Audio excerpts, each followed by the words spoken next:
Hey, what's up, everyone? It's Sly here with Flo. And Flo, day one, free agency, a lot of big things happened, but let's talk about that defense, man. Number one defense last year. How do you feel we did day one? Got better, got worse, about the same? What do you think, man?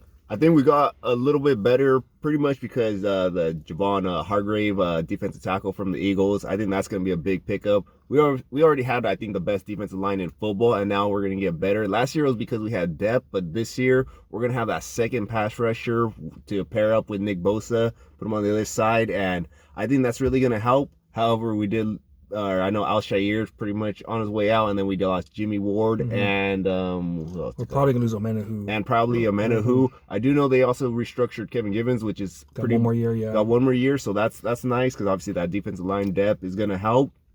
But we're going to be losing some guys. Obviously, we also lost Jimmy G, but that's a good thing because that's off the books now. That's some extra cash. So I think for the most part, we've upgraded slightly. Not world beater yet, but I think it's an underrated pickup. What do you think? Oh, man, I think, honestly, we got better. It's hard to say that when you have the number one defense, but let's be real, man. It was Nick Bosa getting pass rusher, and that was it. We were there training camp. We were there, and especially the game that comes to mind when we were at the Charger game, it was if Nick Bosa didn't get there, no one was going to get there, man. So the fact that we got Hargrave, 11 sacks last year, 66 pressures, okay? Think about it like this. I heard the Niners defensive tackles inside all year long to combine had 55 pressures. So this guy right here has more pressures than the entire defensive tackle last year, and that was kind of a weakness right there. But now they can't really, if they double team Bosa, Hargrave's going to be one-on-one.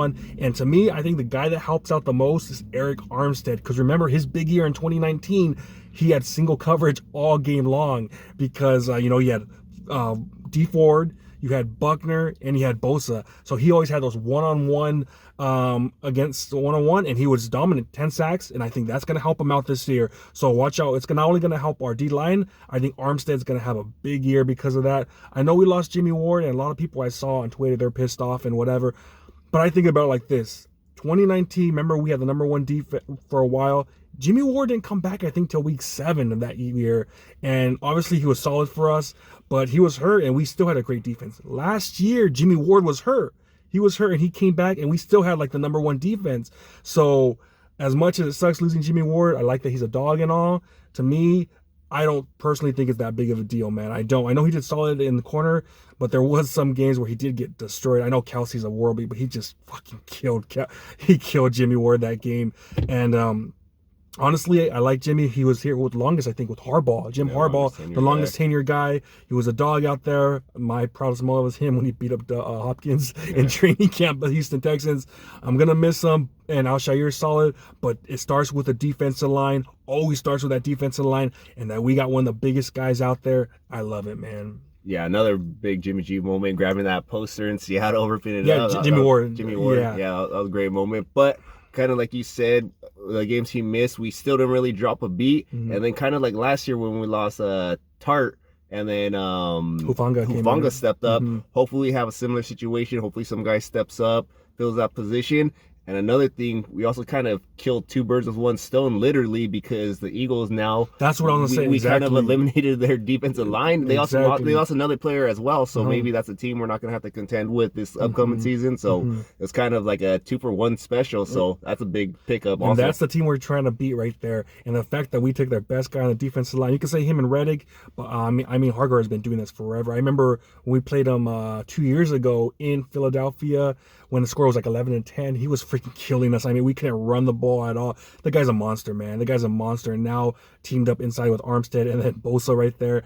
Oh, man, I love it, man. I think that this team right here, this defense is going to be straight. I don't care for the top defense, but we're going to be a top 5 defense again. And we'll see, man. Hopefully our offense can step it up too. What's up? And then hopefully rookie Drake Jackson, second year. Oh, yeah, he looked pretty good last year, so hopefully he has a good year, doesn't have that sophomore slump, but in spurts, man, he looked like a legit starter at times. So hopefully he gets a little bit bigger this offseason, comes back and adds to that pass rush. And he's going to have that one-on-one coverages too, because they're going to be eyeing in on Hargrave all kinds because the guy's a monster, and Bosa. So he's going to have his opportunities, man. He's going to have a chance to really show what he could do. And like we've been saying, man, it always starts with the defensive line.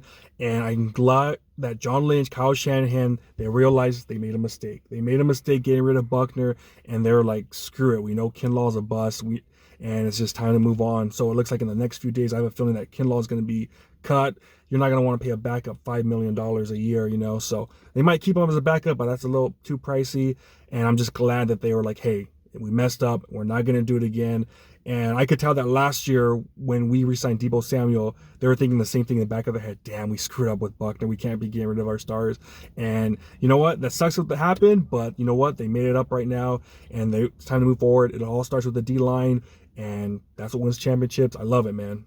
All right. Well, you guys let us know in the comments what you guys give day one free agency. Give us your grades in the comments. Like, comment, subscribe, hit that notification bell. See y'all next time. Peace.